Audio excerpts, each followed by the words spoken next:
the word virtue was used by each of our first four presidents. And what they meant by virtue was something more than just how people comport themselves, whether they're just live good, Right. wholesome lives or not. But it had to do with the common good and whether we as individuals put the good of the country ahead of our own interests. It was to me, it's fascinating that this is a point that was made particularly by James Madison, because Madison was a great political realist. He was really the architect of our Constitution. He understood that everybody had interests, groups had interests. We had to balance interests to have a country that would function.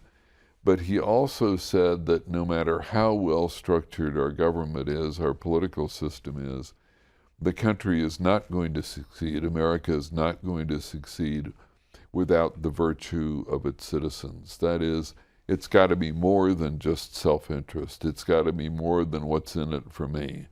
There has to be a sense on the part of the citizens that we are here for a purpose beyond just grabbing everything we can for ourselves.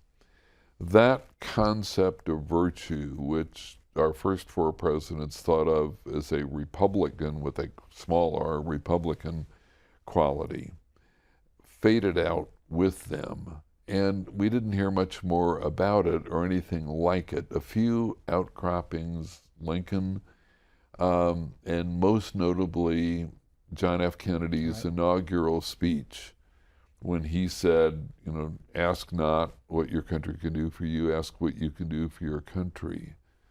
And then he said in that very short inaugural speech that Americans will pay any price and bear any burden for the future of liberty. Well, that was over a half a century ago, and we haven't heard anything like it since. And instead of politicians saying, we'll pay any price, they say, well, you don't have to pay any price at all. And it's all about your own interests, and namely, what can government offer you by way of benefits, and how little can government take from you by way of taxation. And it's as though politics now is exclusively an appeal to the self-interest of the So how do citizen. people of faith, how can people of faith change that by being Well, when you think about it, it's the opposite of what the message of religion is. I mean, religion does point us beyond ourselves.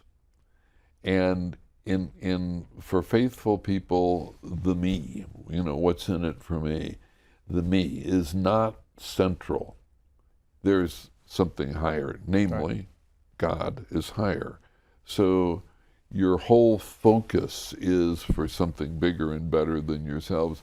And I think that that is a message that comes from religion, would be a great offering by faithful people to politics, and it is not heard in the political sphere at all.